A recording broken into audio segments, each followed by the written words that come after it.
that's when you become undeniable. And then once you become undeniable, it doesn't matter who you meet or who you know. People are like, I have to have this guy.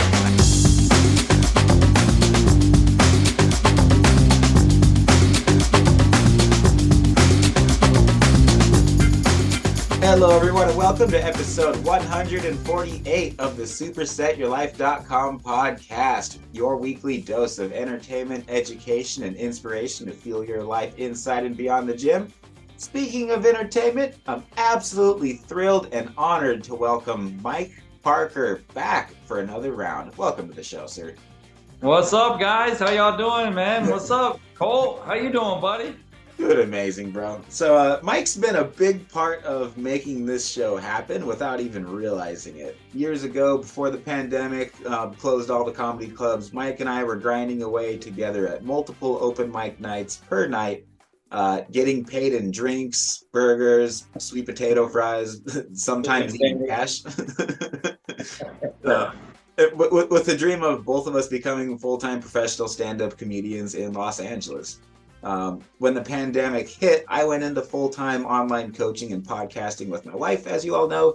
Although I never made it as a full-time comedian, God called me a different direction, and to this day, laughter has been a critical component of our show, our health, and even our aesthetic goals. These days, he's hitting the clubs in Los Angeles and doing exactly what I always wanted to do.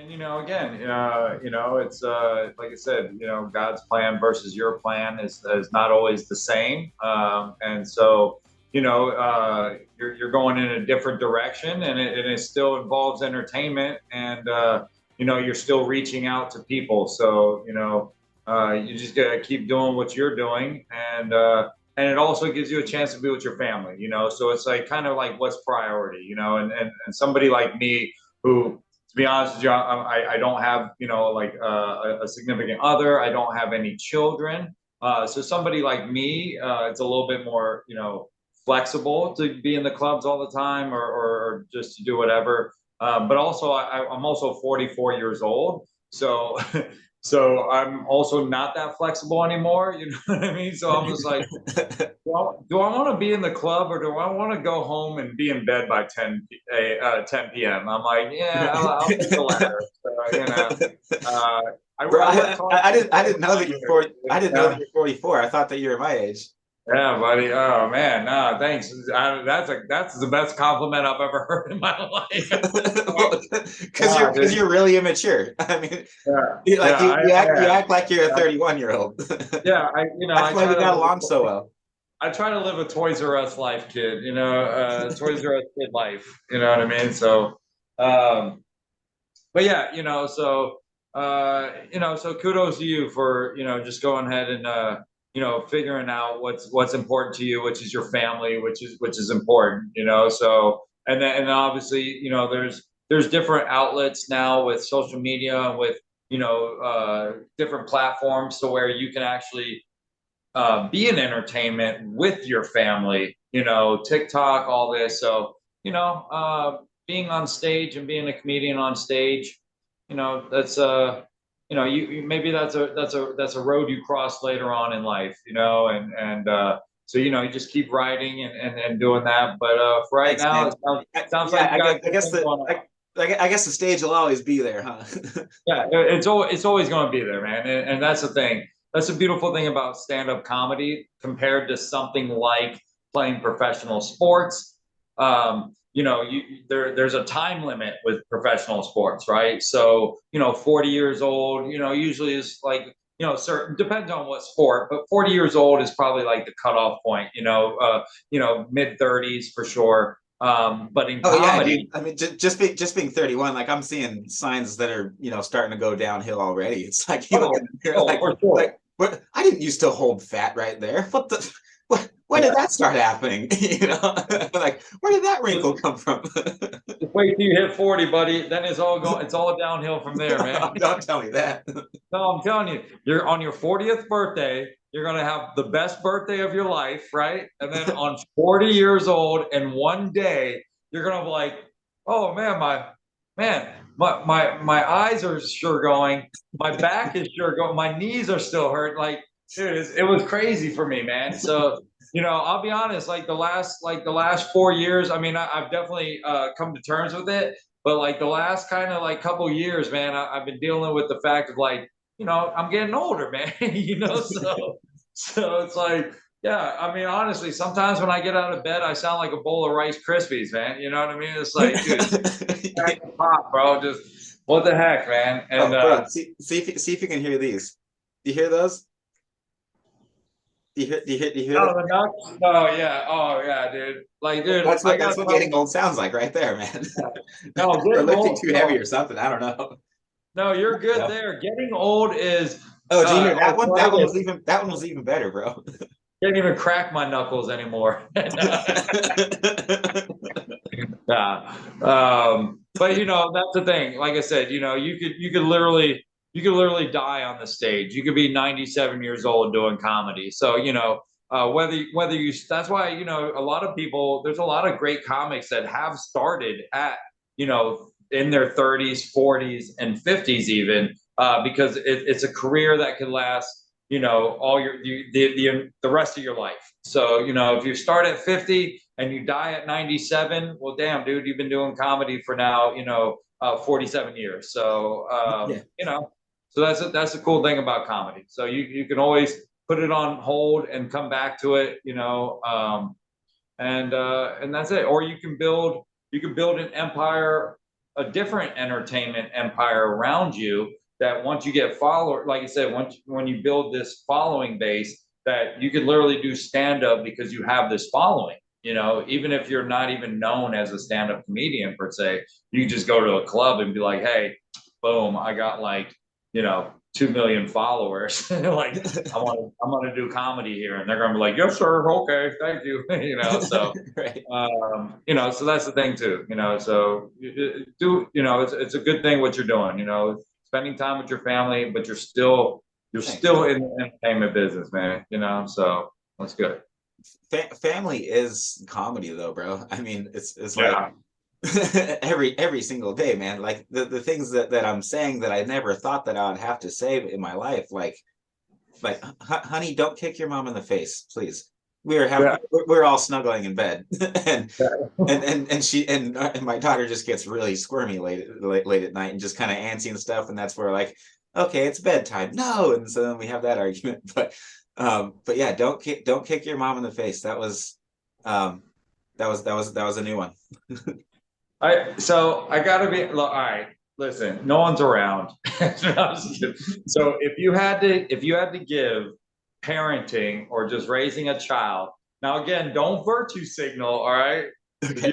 If you had to give it a Yelp review, now remember all the good things, right? Like all the good things, right? You're like 5 stars, 5 stars, 5 stars. Changing diapers, right? 1 star, 1 star, right? Right. So if you had to give parenting and raising a kid a Yelp review, don't virtue signal. Where you at, buddy? How many stars you giving it? Okay, I would say that the best days are 15 and the worst days are negative 15. How about Yeah, that? yeah. See, and so I do a joke about that. Like there's a lot that you get blindsided with that you just have no clue about because people don't like to talk about the stuff that they're embarrassed about, right? Then you think, Yeah. I mean, that's what I mean. So like, I don't have kids. I never had kids. Like, I thought, I think I would be a good dad. I believe I would be. You know what I you'd be a mean? But funny dad. Yeah, I a think funny dad's a I good would dad, be. right? But I always, so anytime I get that itch where I'm like, oh, I want to have kids, I always ask my friends about their experiences. And again, if in like now tallying everything up, if having kids was a Yelp review, I think it's 2.8 stars at best. Right? So it's still above 50%. It's still above halfway, right? So Yeah, dude. so so Okay. I think I'm just going to be forever Uncle Mike, dude. I think that's my thing now. Yeah. I don't know, man. So I know that it's like totally not cool to talk about your material on the air, but bro, but you got this great joke that was always my favorite one. Like I was always waiting for the punchline because I knew people were gonna get pissed off and like totally appalled with it because that's just your style of humor. Yeah. But we got this sign that outside our house that says "Drive like your kids live here." Ah, yeah. Yeah. So one day I was just driving, right? And I saw one of those signs. And I don't so again, twisted mind, right? Comedian, just always trying to create a punchline out of everything in Yeah, life, you got right? to figure out what's wrong with the world. That's your material. Yeah. So, and what's even funnier about this story is that once I came up with this punchline, I immediately did a U-turn, pulled into the business that had that sign there, and I was like, "Oh my God, do you guys, this sign by your driveway? I got the greatest joke ever, right?" So, okay, right? So yeah, so immediately, so I'm driving, I see that sign that says, please drive as if your kids live here, and immediately my mind goes to, well, hell, I don't have any kids, but just in case, I'm going to crash right into that house. You know what I mean? So like, I've come this far without kids. Hell no.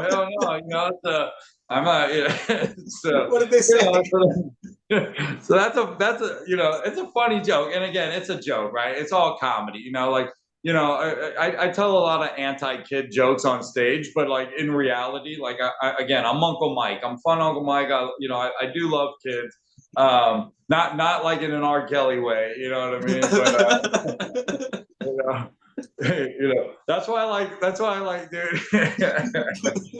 That's why, dude. I have a joke now that I'm doing, like, where I'm like, again, on stage, my character is like anti-kid, you know what I mean? And I'm just like, and I'm like, and that's why, guys, I'm not a pedophile, because I can barely stand being around a kid, let alone wanting to have sex with him.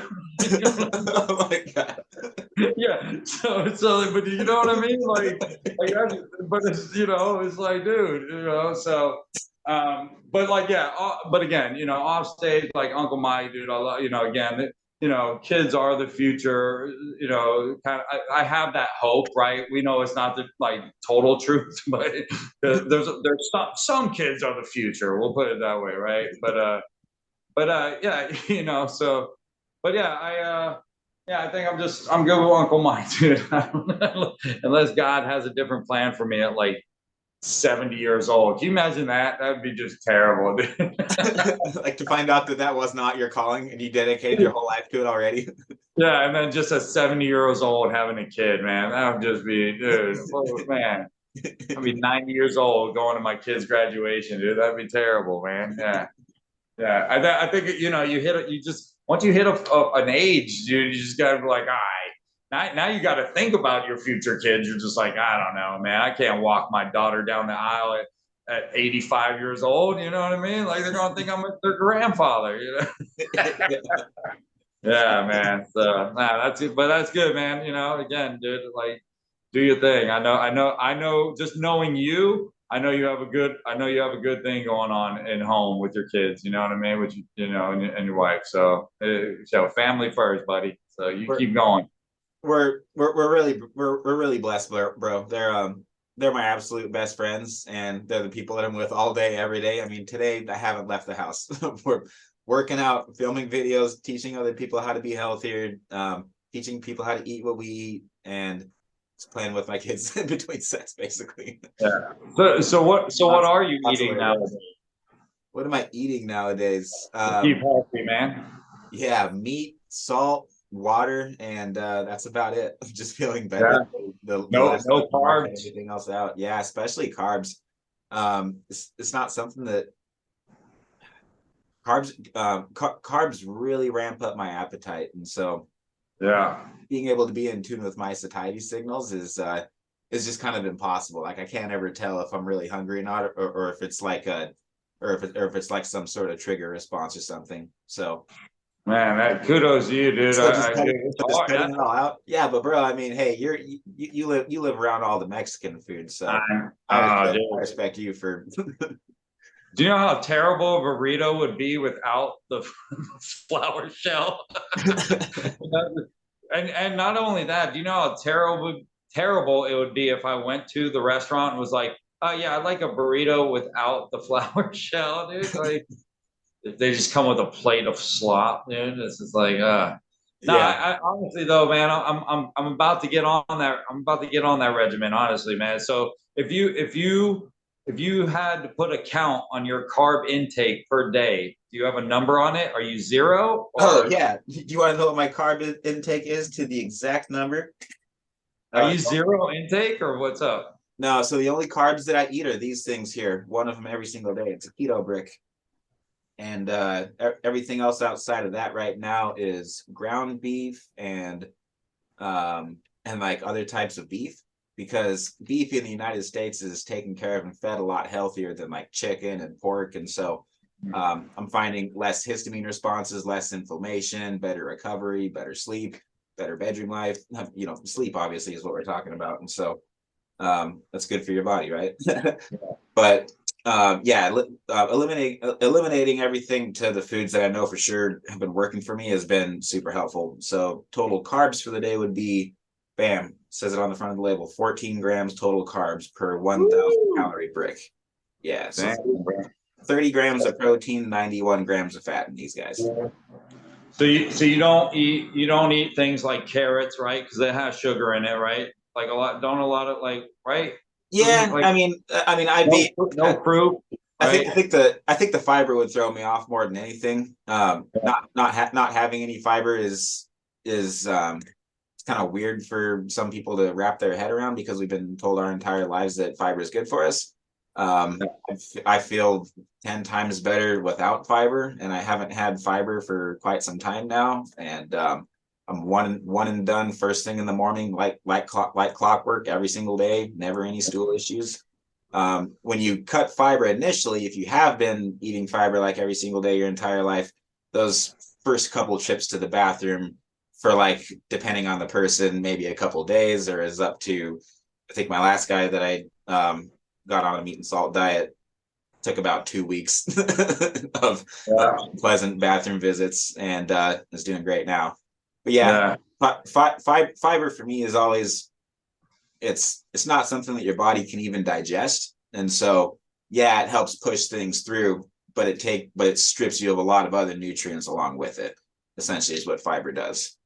What's your percentage of beef? Do you do the 73%, or are you on a high fat beef or a low fat lean? So it's really funny you ask. I'm doing 80-20, and that's always what I teach, because Right in the middle. Okay. yeah, because that's kind of what anybody can get their hands on. But I don't think it really makes a lot of difference at all, actually, because when you cook 73% fat beef, it's if you know, excuse me, if the 73% lean beef, which would be 27% fat, right?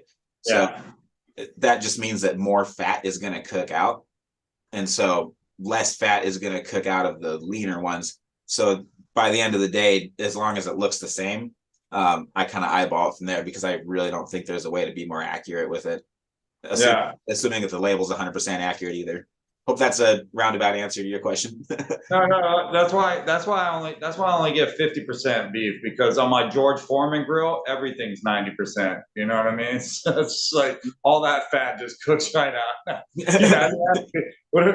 Dude, how cheap do you think? Dude, they can't even sell that probably legally. You know, imagine going in there and be like, oh yeah, can I get a 50%?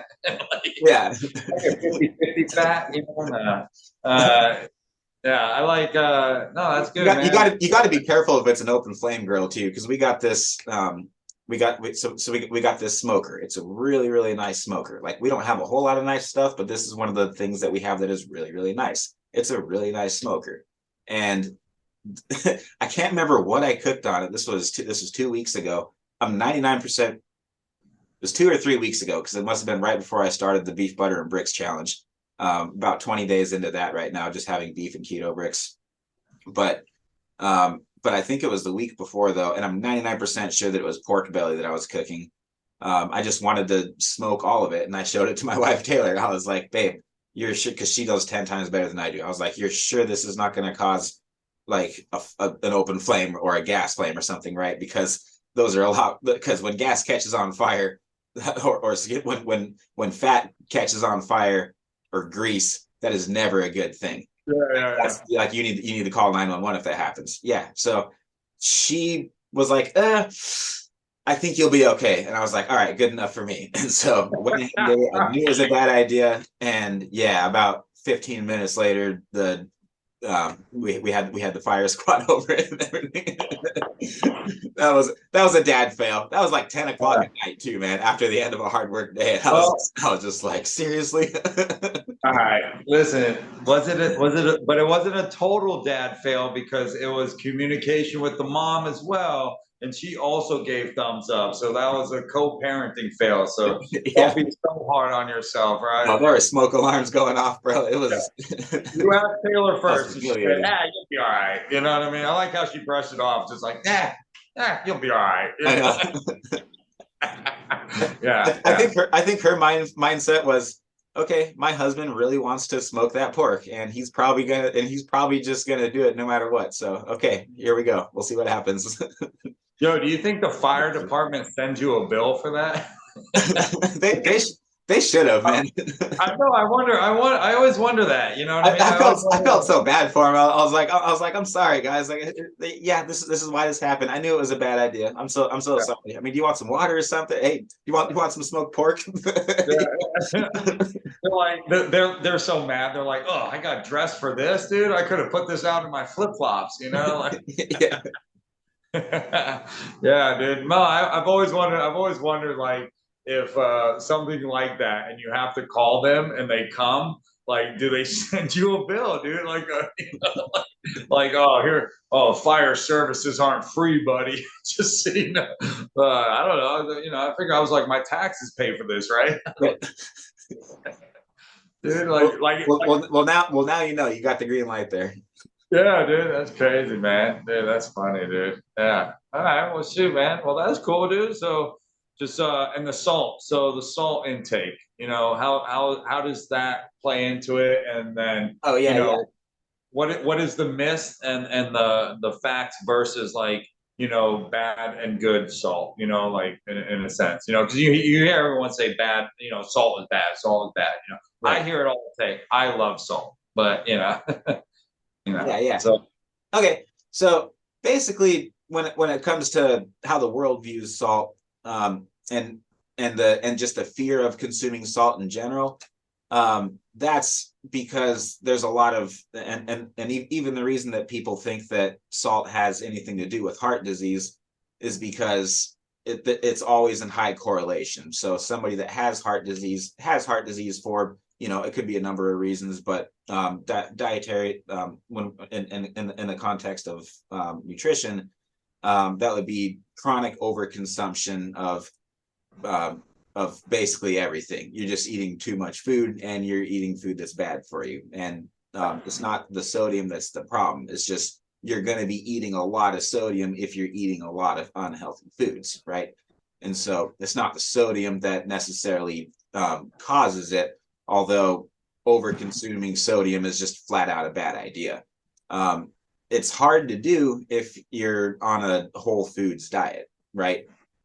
If you're going out and eating, then yeah, and if you're if you're using like the salt that's on just like any restaurant table, that's a very refined sodium chloride that's completely stripped of all the other nutrients that it should have in it.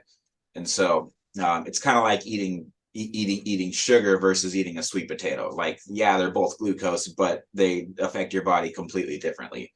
Same thing with an unhealthy salt versus like a sea salt. The sea salt is going to have all the rest of that mineral profile that it needs, which actually makes the sodium content quite a bit lower. So if you're sticking with sea salts that have moisture in them and that have all these other minerals in them, you're pretty safe there, and it's pretty tough to overdo it. Like, you would have to try to overdo it to the point to where your food's just not going to taste appetizing anymore because it's too salty. Yeah. Do you are you just like kind of like a dash of sea salt, or are you like, dude, I coat my steak in sea salt and, like, you know? Hey everyone, Coach Taylor Milton here. Welcome to Skullbellz TV, the official YouTube channel of supersetyourlife.com, where you're going to discover a weekly upload of quick and easy to follow workout tutorials featuring Coach Colt, myself, or one of our athletes to keep your workouts fun, practical, and effective. our family's latest keto carnivore recipes that fuel Colt's competitions and keep myself and our kiddos strong and healthy. Video uploads of the supersetyourlife.com podcast, now over 100 episodes, your weekly dose of entertainment, education, and inspiration to fuel your life inside and beyond the gym, and much more. Last thing before we get into the video, we're asking a big favor from you. This has been working beautifully, so if you would please think of someone you care about that would benefit from this video, go ahead and smash that like button, click the share button, and text this video to them. That would mean the world to us. And while you're at it, make sure you hit the subscribe button so you don't miss more exciting content from Skullbellz TV, because our team has lots of meat and lots of muscle coming your way, and I promise you won't want to miss it. When you hit the subscribe button, you'll see a bell icon pop up. You want to click that too so you're notified every time we release a new video. Thank you so much for the support. It means the world to us. Every like, share, and subscription helps our channel grow and supports our family's hard work. So thank you so much for doing your part too. That's all we ask. God bless you, and please enjoy this video. My favorite salt of all time would definitely be Mackay Pure. It's one that we get from Celtic sea salt in Hawaii. I can't remember exactly what Hawaiian island it is, but the taste is just out of this world. Like, I'm obsessed with it. It's got a super high magnesium content in it too. And so the kosher salt that we get from Guatemala, I don't know why, but it seems like all the salts that they source out of the like the Pacific Ocean, it seems like those all have a higher magnesium content based on the data sheets that I've been looking at. So so I try to get a healthy amount of those, and then a healthy amount of a pink potassium cave salt. It has a 1-to-1 potassium ratio. And that's the other weird thing I've been noticing, is that salts that are sourced from caves always have a really high amount of potassium. I don't know why. It's just, I find that interesting. And then, yeah, so between those and then Celtic sea salt fine gray, that one's sourced out of France. That one has a good amount of iodine in it too. Iodine is something important to have if you ever go from like a high carb diet or a standard American diet to a more whole foods based diet. A lot of processed foods have a high amount of iodine in it. So it's not something that we really should need as a human species, but over the years of eating a standard American diet for quite some time now, we've become dependent on high amounts of potassium and high amounts of iodine, because there's so many of them in the form of preservatives in processed foods. Wow. So yeah, so going from a standard American diet to a meat-based diet, especially if you're removing carbs, you might notice some deficiencies in things like iodine, potassium, and some of these other trace minerals. So having a salt that has all those nutrient bases covered, kind of a smart move if you're heading that direction. Or like any type of electrolyte supplement like Relight, LMNT. There's a lot of good companies out there. Nice, man. Heck yeah, dude. That's awesome, man. All right, so I have to ask this though for sure, man. So, do you have a cheat day? And if you do, when is it? How often is it? And what do you like to eat if you do? Or are you just like, there are no days off here, buddy? That's us. Yeah. So there's eliminators and there's moderators. Eliminators are best like me, and it's kind of like personality types. Everybody's a little bit different, right? I operate best if I just kind of like abstain from everything and stick to only the foods that I know work. I mean, like my body's a temple, right? And so I want to treat it that way. And so anything that's not gonna help that cause, I'm just like, it's just never really worth it. Kind of like drinking alcohol. I mean, I don't drink alcohol anymore, and yeah. It's not that I have anything against it. It's just like every time I drink it, I just don't really feel as good anymore, and so I've just it's a poison, man. It's a poison to your body. Yeah, there's nothing healthy about it. It's a poison to your body. Not poison. What are you drinking now? Not poison. No, it truly is a poison to your body. And then but no, dude, that's amazing, man. And I think and again, that's good too, because there are people that are like, oh, I cheat day every Friday, I go get a large pizza, and it's like, some of our clients are like that, bro, and like they have to have like a weekly reoccurring pizza, Yeah. or like some of them is just like, hey, like I just want to have a couple of drinks a week. And it's like, great, you're still 95% of the way on track. And I got my vices too. Artificial sweeteners, bro. I love artificial sweeteners. I know they're bad for my gut, but I'm not gonna Yeah. let go. I like them. I like my art. When I'm working out, I got to be drinking something sweet. What do you artificially sweeten? What are you artificially sweetening? Workout supplements. Oh, okay. Okay. Like you add to them? You add to your workout supplements and make them sweeter? No, so you can get the ones that are non-sweetened, which is like all of our clients get those ones because they're smart and they're doing what they should be doing. And Yeah, yeah. which like I should probably be doing the same thing, but I'm like, I mean, like my whole life, I've always been drinking like either a Gatorade or like a freaking or a pre-workout or an energy drink or something to get you in the zone to work out. Otherwise, that switch just like doesn't click on, right? Yeah, yeah, yeah. It's definitely a placebo thing, but I like it. I really like the way that I mean, it's just basically tastes like a lemonade. Yeah. So you get the non-sweetened stuff and then you add like packets of like Splenda or No, like no, Equal. sorry. But it's basically sweetened with the same thing because Splenda, I believe, is sucralose basically, and so that's what's in pretty much all of our metabolic nutrition supplements. So all the supplements that I do take are metabolic nutrition. They're a supplier based out of Florida, and so they have non-flavored versions and they have flavored versions. So the flavored versions would be sweetened with something like sucralose in it. Oh, okay. And I think that's the only sweetener that they ever use is sucralose. And then the non-sweetened ones, I just don't like the taste. I'm like, yeah. Gotcha. Yeah. Yeah. Yeah. I think a lot of it's placebo too. It's like I'm drinking this pump formula, right? And it tastes like lemonade. And when my body drinks that lemonade, I just feel like I get a really good pump. And I do. Dude, It work yeah, out. placebo is real, man. That your mind, that's how strong your mind is, man. Like honestly, you ever like, bro? I've like took a drink of something that I thought was something else and didn't even taste like what I was drinking. You know what I mean? Like that's real, man. You know. So for your people that so the people that do need their cheat day, do you have advice as far as like what is a good cheat option? You know what I Oh mean? Like yeah. instead of going like gusto, like I'm gonna, first one meal, just like I'm getting 7 chili dogs. Like, nah, man, that's not a good, like what's a good cheat meal, What's your budget like on this cheat meal?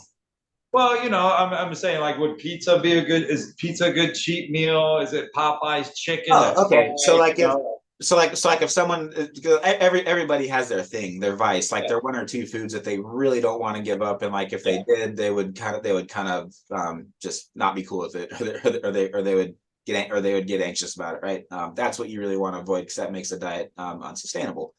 So if someone says, I want to have pizza once a week. I'm like, okay, why do you want to have pizza once a week? Do you like going out with your friends and maybe you guys could you could suggest a healthier option? Or if you're just like, no, I just really like pizza. There's a whole bunch of ways that you can make a keto pizza that tastes really, really good. So Yes, I've kind of explored some of that direction. I'm kind of getting the impression that you like pizza. I do like pizza, but I've made keto pizzas with a cheese based crust. Yeah. Where I just fried up cheese, and then Oh heck yeah, we do that all the time. The kids love it. Oh, it was so good, and then the sauce and the cheese, and then the meats. When I was on a strict diet, but that's the thing, man. That's the thing about diets, dude. They're hard to maintain, and you truly have to be dedicated and truly have to be disciplined. And unfortunately, I go in spurts. You know what I mean? Like I'm about to start a diet here soon, and it's like, all right, cool, and then I'll be back to drinking soda and eating pizza soon. Right on. As long as it's not a plant-based diet, whatever you do, I'm rooting for you. Yeah, no, I don't know, man. So you don't eat the Impossible Whopper? No, absolutely not. Oh, bro, you got a siren going off over there. Maybe Yeah, with the I grill figured on it was fire. coming eventually. Yeah. They're like, nah. I had to close my windows so it wasn't so loud. I live on an intersection where they like to use this route. So here I was in Southern California thinking, wow, I wonder why my rent is so cheap. It's really nice neighborhood. In this really nice neighborhood, and it's like, dude, it was like, I wonder why they only, they would only show the place, certain times.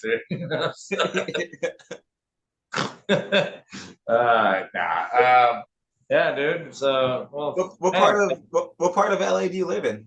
I'm in, not to brag, but no, I'm just kidding. I'm in Glendale. Yeah, Glendale. Ooh, Like look at honestly, you. dude, it's crazy because like coming from Seattle, like I was in like the heart of Seattle, so walking out of my apartment, dude, there would just be people shooting up and like and vagabonds everywhere. Where like now I walk out of my apartment, What part of Seattle were you living in again? like I don't in think I Beer, like believed you. in Beer, Wasn't it right? Burien, Burien area, and so Oh there was a yeah. lot of unfortunate drug use and homelessness, and not the homelessness that's like oh, people are down on their luck, you know what I mean? Because I have a side of my heart for that, but when you have people that actually choose to kind of live that life in order to kind of stay out of under the radar or whatever, and they they're in a life of crime. Like there's a difference between a life of crime homelessness and then people who are just down on their luck homelessness, right? So every time I would walk out of my house, it would be the crime of the crime people homelessness, right? Where here I walk out of my house and they look at me and they think I'm the homeless person. Dude, I'm driving like a 2003, Chrysler 300M, and they're like, "Hey, bro, get out of here!" Dude, there's this like dude. There's like G wagons, Lambos, Ferraris, just like, dude. Oh yeah, bro. I've been there. Yeah, it's crazy, dude. Like, there's a lot of money here, but we were, when I say we, I say my heterosexual life partner. My buddy, my comedic buddy, Aaron, Aaron Youngkoski, super funny comedian. He also served 20 years in the military and he just retired. So now he's actually getting the chance to chase this dream. So that's why we came to LA together. Cause, Oh, that's amazing. yeah. Cause, it's like, No way.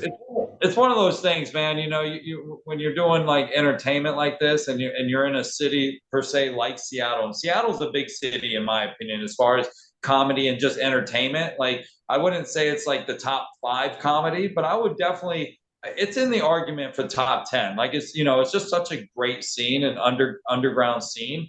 But also it's like, all right, there's definitely like a ceiling that you're going to hit. So it's like, do you want to be a big fish in a small pond, or do you want to try to, you be a small fish in a big pond and then try to grow into a big fish, right? In a big pond. So, Yeah. so that was the reason to come to LA. And, it's a roller coaster, it has its ups and downs, both Yeah, bro. business wise and personal wise. It's definitely it's a big place, so you could definitely drive up to an hour to go do comedy sometimes. It sounds, yeah, you can go to Hollywood, man, just hang out in those 6-block radius and just hit up all these like little mics and big venues like the Improv or Comedy Store, and but getting chances of getting on those stages are sometimes a little harder, or you have to pay to get on those stages. So Yeah. it's a whole new world here.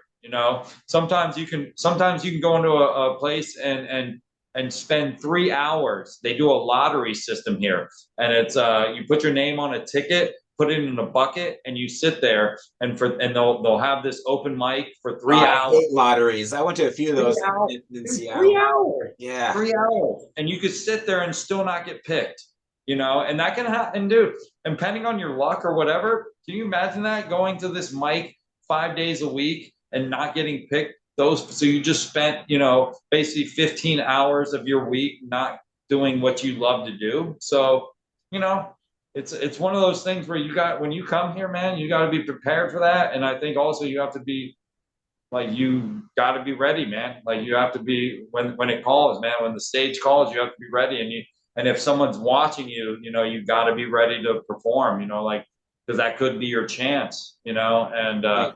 so it's kind of, when people say like, oh, like, should I move out to LA? Am I, whatever. I kind of think of that Billy Madison scene where, like, when the kids are like, hey, Billy, what's high school like? And he grabbed him by the cheek and he's like, never leave here, never, like, that's almost kind of like what it feels like. Like, you want to, I want to grab my friend from Seattle and be like, don't, just stay where you're at. Just stay where you're at. You're going to, you'll be happier. You'll get a lot more stage time. Keep developing. And once you become great and undeniable, that's when you come here. Because that's the kind of time to pull the trigger. Yeah. Yeah. And I'm not great and I'm not undeniable, but I'm also from LA and this is my home. So I was like, it wasn't also an easy transition for me because I'm a Cali boy. So I love this, and what do you do to keep yourself busy when you're like waiting at a lottery? Because whenever I was having to do that, like I was just like hoping my name would get picked, and I'm just kind of writing my material or my first one-liner I was going to pull out or something. Yeah, so it's kind of a catch-22, it's just a double-edged sword, right? So you got to choose between, you're either going to like stay and watch every single comic that gets pulled, right? And hopefully your name gets pulled, or you can maybe even use that time to network. So maybe you kind of sneak out to the front where everyone, now again, I don't smoke, so whatever, but people were smoking cigarettes or just hanging out in general, so sometimes maybe just sneaking out and just kind of, oh, hey guys, what's going on over here? And networking with, just different groups and just different people. I think, again, I think with comedy, I think networking, I like to think I'm good at it, but I guess I'm not. Do you know what I mean? But I feel like that's one of the biggest proponents to doing this business. It's not just being funny. In fact, I think sometimes being funny is under networking, For sure. unless everything you say is either like, philosophical or like just laugh out loud funny, like, unless it's one of those things, like everything you say, then that's when you become undeniable. And then once you become undeniable, it doesn't matter who you meet or who people are like, I have to have this guy. I have to have Dave Chappelle on my show. You know what I mean? I have to have so and so on my show because they're saying real stuff and they're just undeniable, and but even Dave Chappelle, even back when he started, he had to network, he had to go out there and do the grind.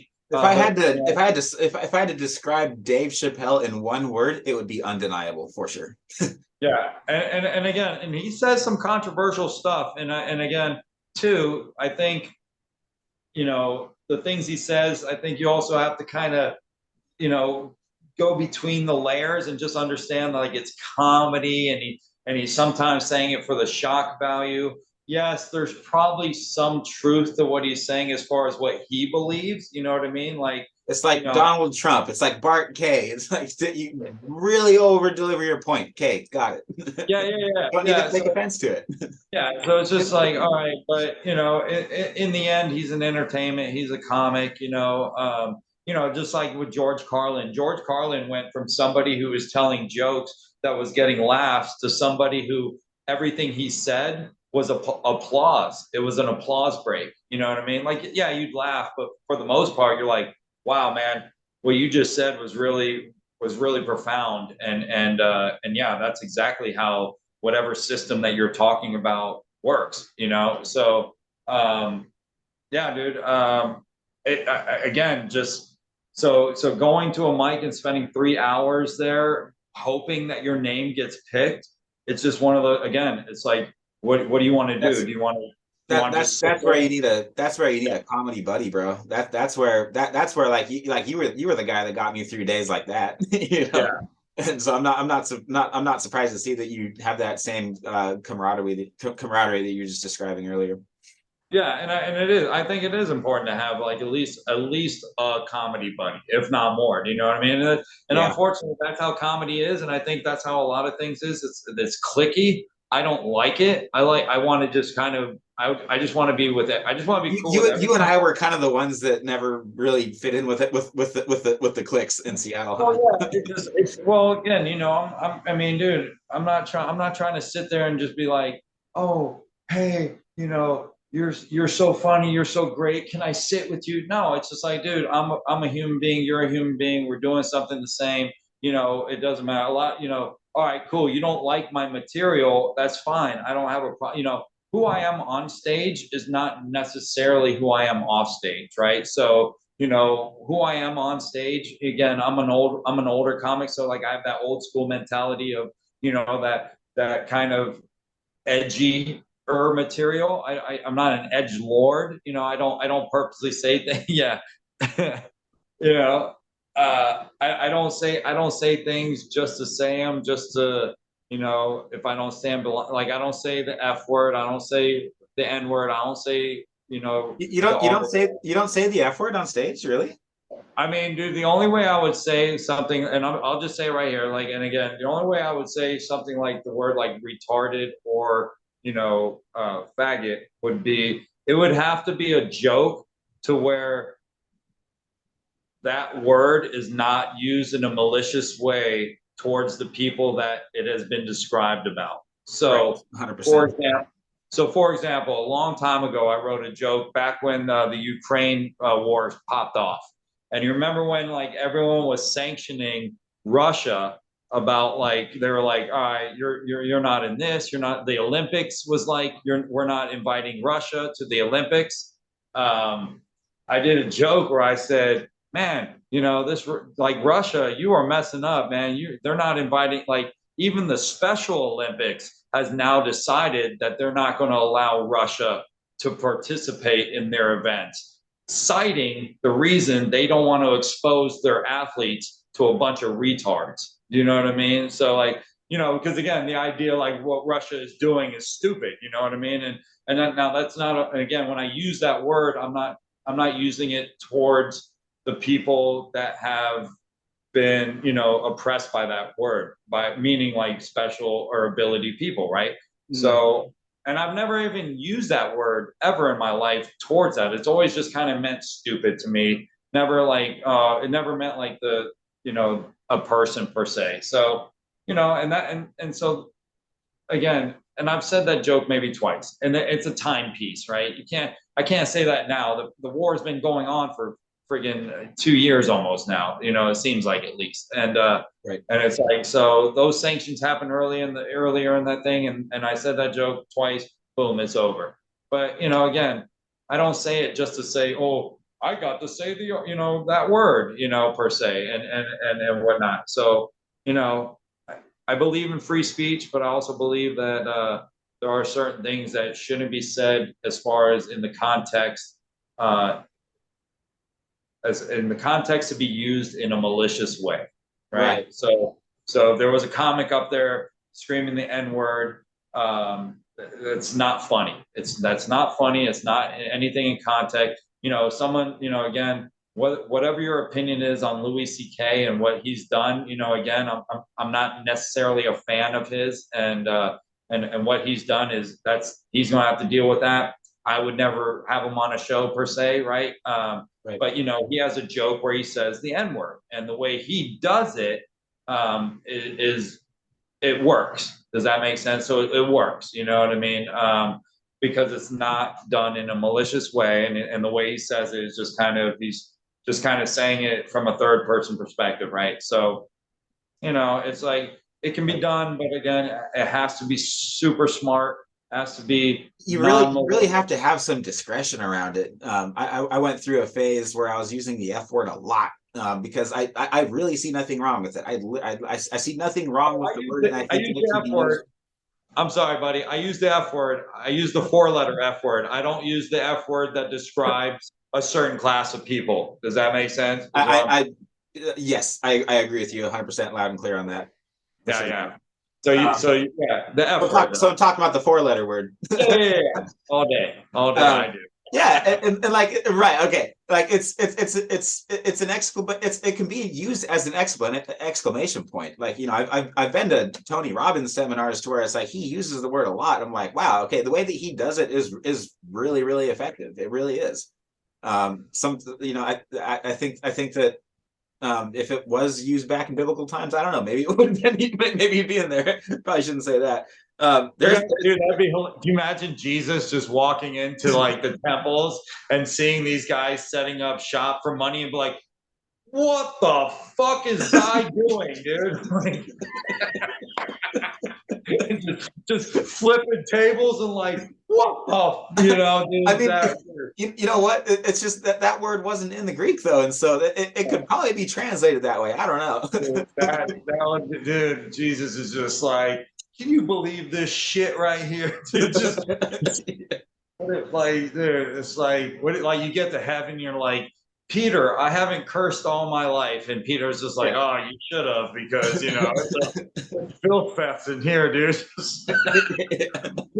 Dude, it's the streets are gold and honey and milk and all that shit, but everyone's just like, yo, F this and that. And you know what? If you're listening to this and if you're offended by anything that Mike just said, don't read the book of Revelation, because that's 10 times worse than anything he just said. Yeah, exactly. So, you know, like, that's why, dude, I can't. Dude, bro. There's heaven, okay. Go ahead. Yeah, my heaven, dude. I feel like, dude, there's just going to be football all the time, dude. We're going to be tailgating by the pearly gates, bro. It's going to be, dude. It's going to be the best, dude. Just like. I think Michael Jackson's going to be there, but I don't know, man.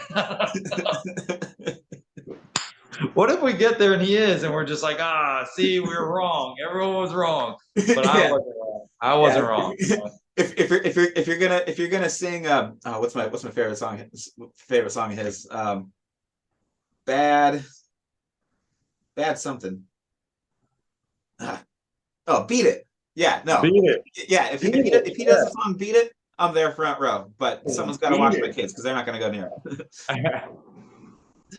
Beat it, dude. Yeah. So, dude, in John chapter 20, there's totally a joke here. So she ran. This is Mary Magdalene. So she ran to Simon Peter and the other disciple, the one Jesus loved, and said to them, "They have taken the Lord out of the tomb, and we don't know where they put him."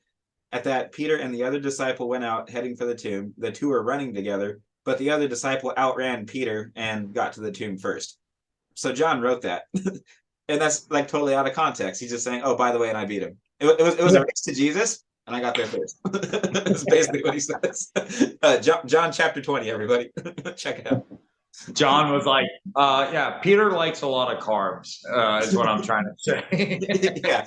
Okay, so he was on performance-enhancing drugs, blah, blah. Look, there's more to the story. Yeah.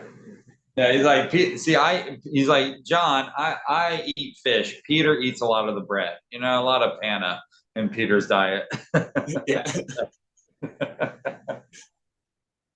Panna. Okay. Yeah. So, dude, I want to keep talking for like another hour, but I got a meeting starting. I know you do, buddy. I know. I gotta let you go, man.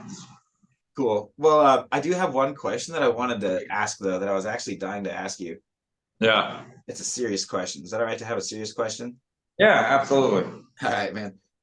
I sent this to you on DM. Yeah. So how do you incorporate self-deprecating humor? Because that's kind of important as a comedian, right? And that's kind of how you get your securities out. And it can be therapeutic to write jokes about things that you don't like about yourself, right? Yeah. So how do you do that without beating yourself up and like getting into a negative mindset and getting inside your head in a bad way? I think you just nailed it exactly. I think that's the important part.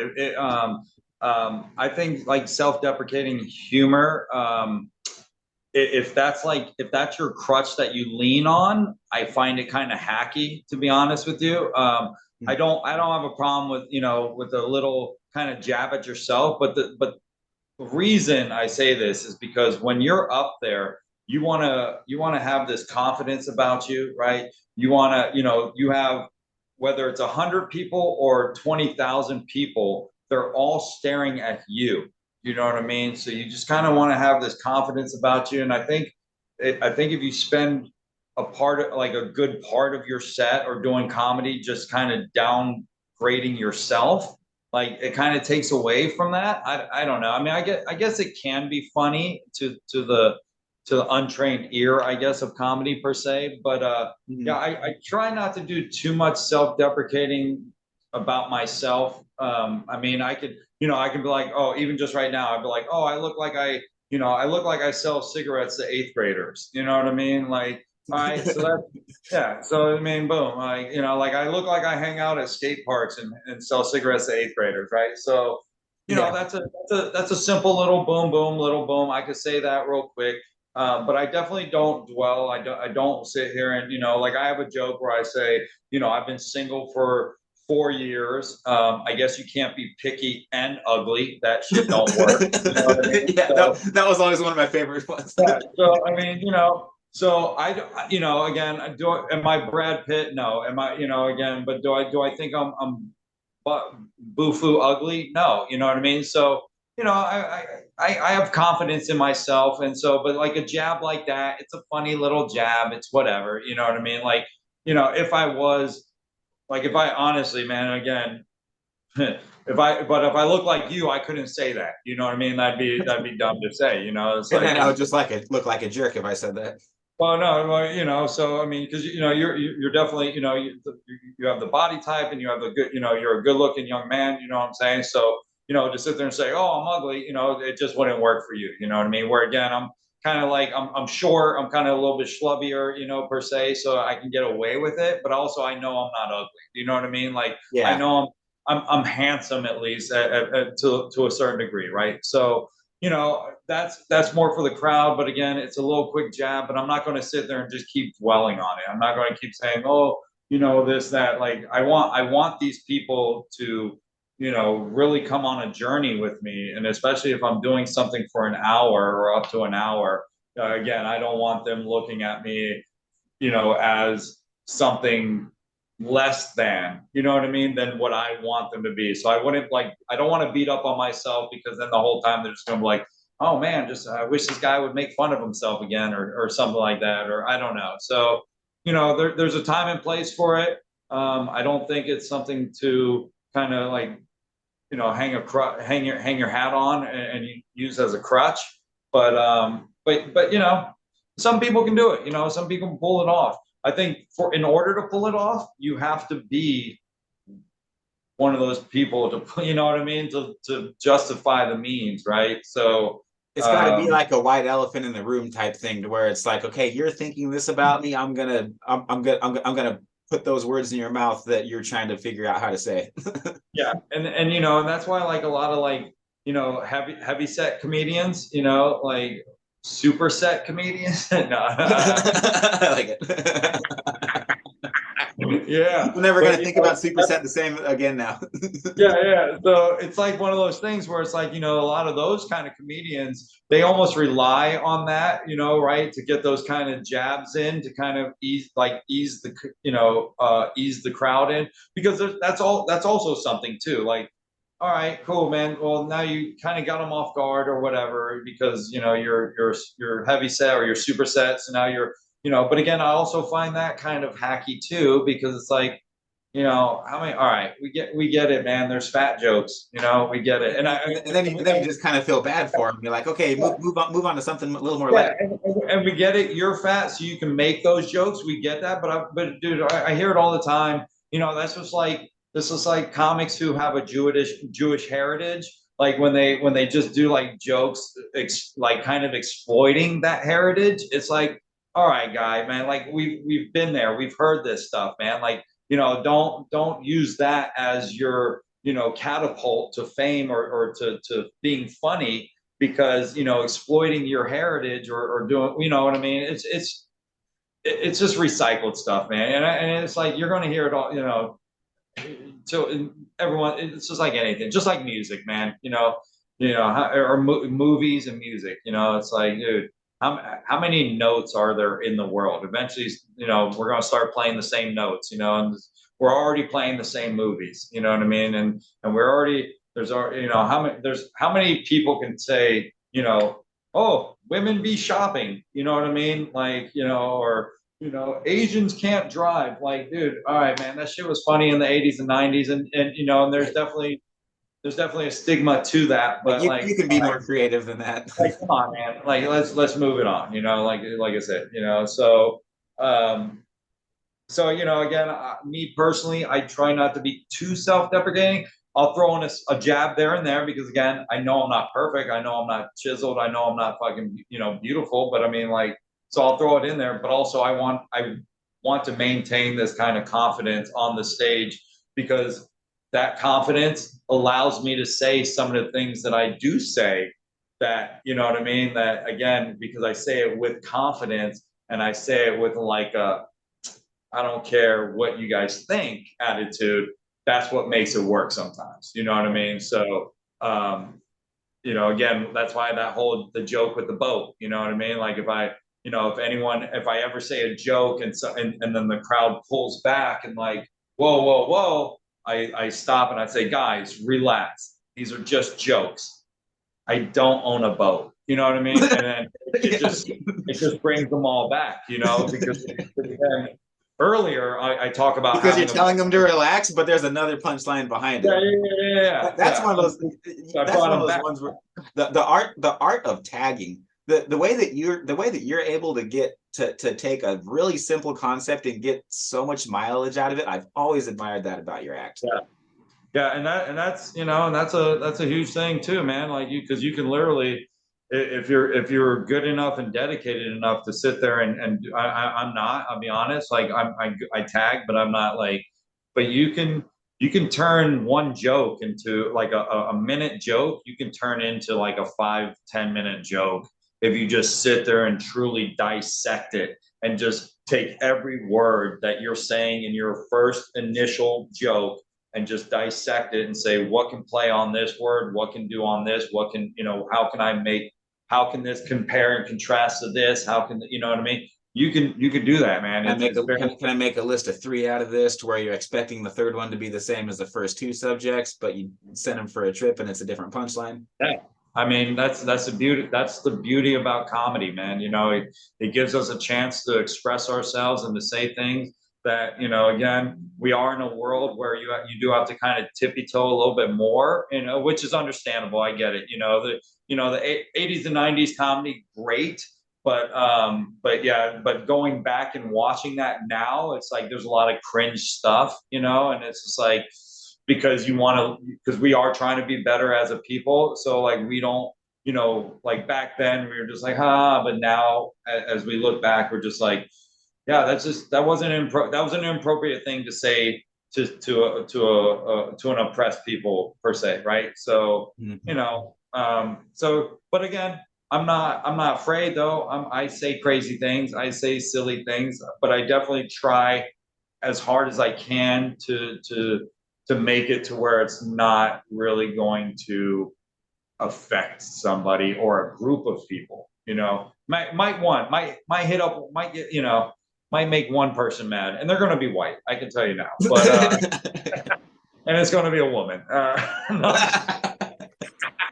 No, it's true though. I know we're joking, but no, you know.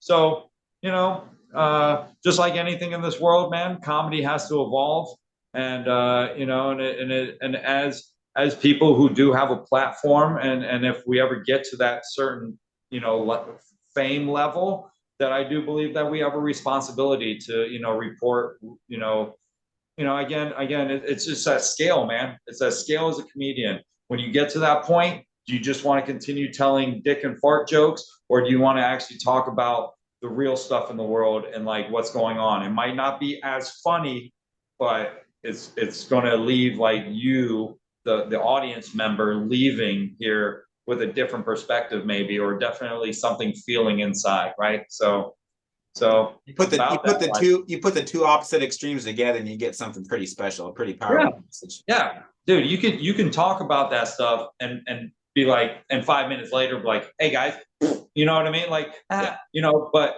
again, I think when you have that certain level, like me personally, if I get to that level, yeah, I definitely would want to probably talk more about, and again, you know, oh, here comes a straight white man. Let's hear what his perspective is. But, you know, I don't necessarily identify.